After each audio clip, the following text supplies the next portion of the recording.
Halo, perkenalkan nama saya Marcelino Michael, NIM O02200068 dari kelas B, Prodi Pendidikan Kepelatihan dan Olahraga Universitas 11 Maret Surakarta.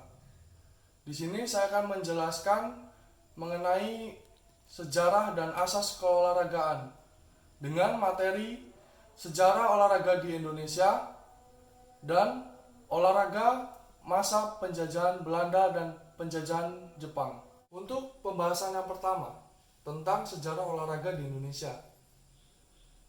Untuk sejarah olahraga di Indonesia dibagi menjadi beberapa masa dan zaman, yaitu yang pertama, olahraga zaman prasejarah. Yang kedua, olahraga masa kerajaan Nusantara yang dibagi menjadi dua, zaman Hindu-Buddha dan zaman Islam. Yang ketiga, olahraga masa penjajahan dibagi menjadi dua, zaman penjajahan Belanda dan zaman penjajahan Jepang. Untuk yang keempat, olahraga masa kemerdekaan. Untuk penjelasan yang kedua mengenai olahraga masa penjajahan Belanda dan penjajahan Jepang. Untuk masa penjajahan Belanda dan penjajahan Jepang terbagi menjadi tiga masa, yaitu yang pertama olahraga masa penjajahan zaman penjajahan Belanda dan zaman penjajahan Jepang. Kedua, olahraga masa kemerdekaan. Untuk penjajahan Belanda ada tiga pedagang Eropa yang masuk ke Indonesia, yaitu pertama Portugis pada tahun 1512 sampai di Ternate. Untuk yang kedua, Spanyol pada tahun 1522 sampai di Maluku.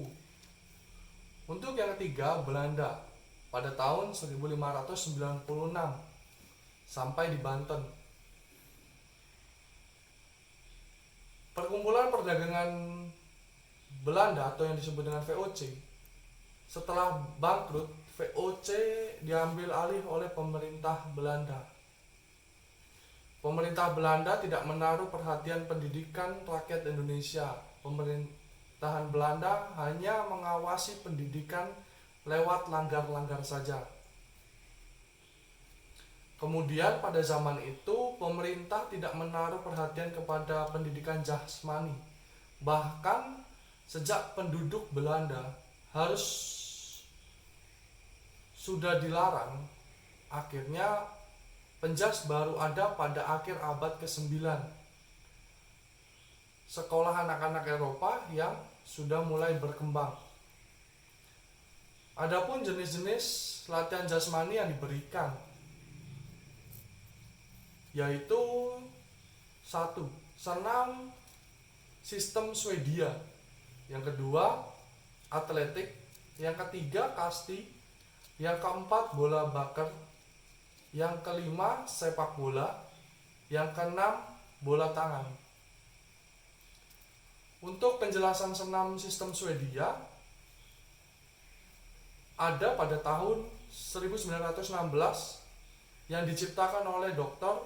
Minkane, M.J. Junten, dan Dr. Nieuwenhuis.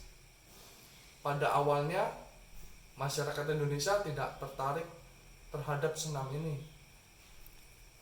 Tetapi menjelang Perang Dunia Kedua, latihan senam dengan restok dan ring telah tersebar. Terbukti di setiap kampung Jawa Barat terdapat restok dan ring. Untuk penjelasan yang atletik menarik bagi pelajar sekolah lanjutan karena sering dipertandingkan dalam acara sekolah, yaitu yang dipertandingkan dalam cabang itu yaitu jalan, lari, lempar, dan lompat. Dan ada juga pancalomba dan dasalomba. Untuk penjelasan olahraga permainan anak SD yaitu kasti atau yang disebut dengan pada zaman dahulu bola bakar. Sekolah lanjutan pertama dan atas yaitu MULO atau SMP, AMS, HBS, Pendidikan Menengah Umum, HIP, Mosvia, dan paling meminati sepak bola dan bola tangan. Permainan yang berkembang pada kalangan tertentu yaitu tenis lapangan dari kalangan bangsawan, sedangkan tenis meja dan bola basket adalah orang Cina.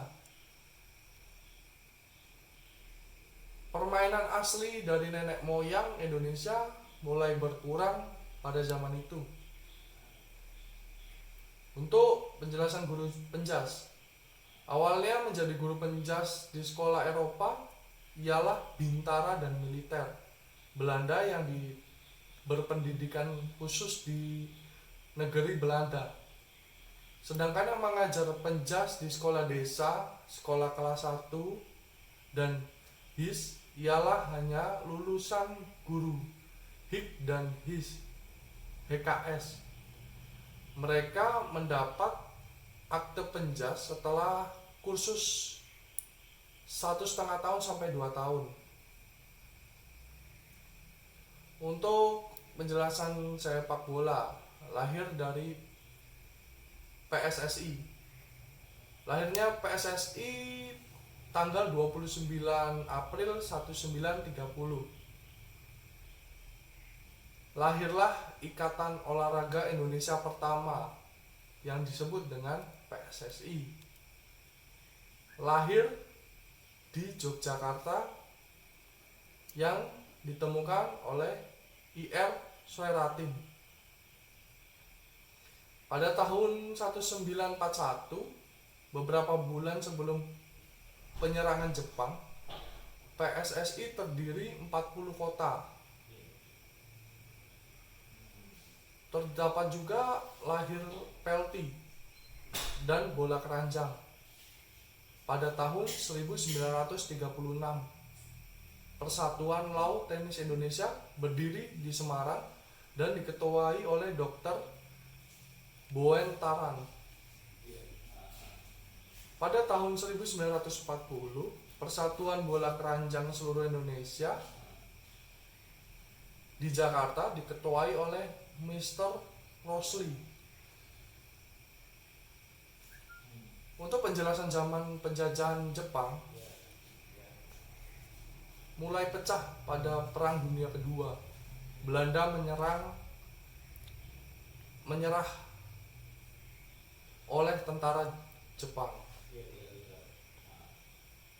Olahraga yang dikenal zaman penjajahan Jepang yaitu PBB atau Kyoren, senam atau Taiso, Kendo yang memainkan senjata yaitu bayonet.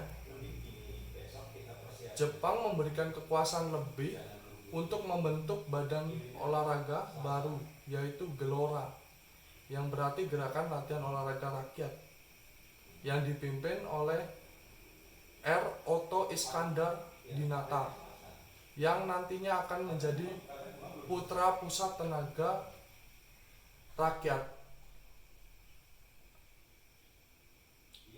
Ada juga bulu tangkis zaman penjajahan Jepang seperti Sudirman, Basrul Jamar, Oi Hok Chuan, Lim Xiaoliong, dan Napsirin.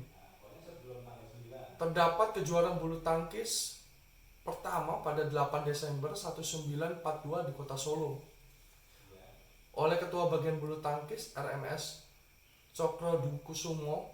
Bulu tangkis diganti menjadi badminton. Kegiatan pelti mulai menghilang dengan gugurnya Dr. Hoiri dalam peperangan melawan Jepang. Pelti tidak pernah ada kejuaraan dari tahun 1942 sampai 1950. Dan yang terakhir yaitu cabang judo dan baseball. Judo dan baseball digiatkan ke sekolah. Awal kecabangan berkembang di Indonesia. Organisasi-organisasi tiap kecabangan tidak terlalu berkembang dikarenakan orang sibuk bertahan hidup, mencari kebutuhan sehari-hari, dikarenakan masa penjajahan Jepang rakyat Indonesia sudah cukup menderita. Sekianlah video dari saya. Terima kasih. Untuk penjelasan olahraga zaman prasejarah.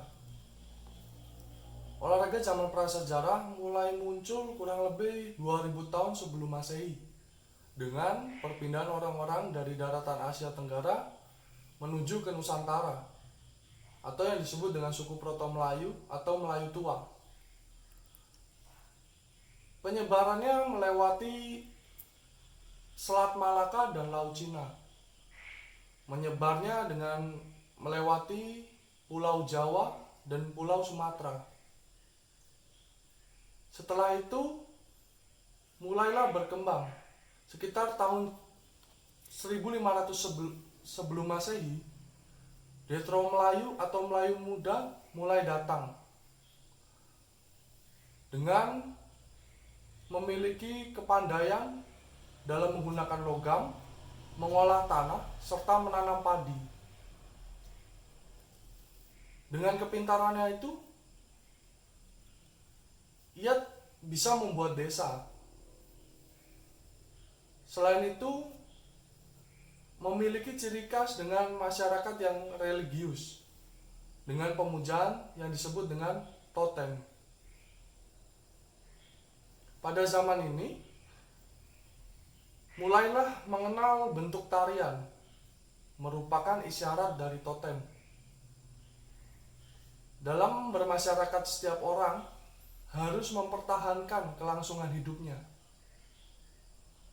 Unsur jasmani sangatlah berpengaruh, di mana tingkat keterampilan jasmani mencerminkan pendidikan yang nantinya setiap anak dipersiapkan untuk memiliki fisik yang kuat.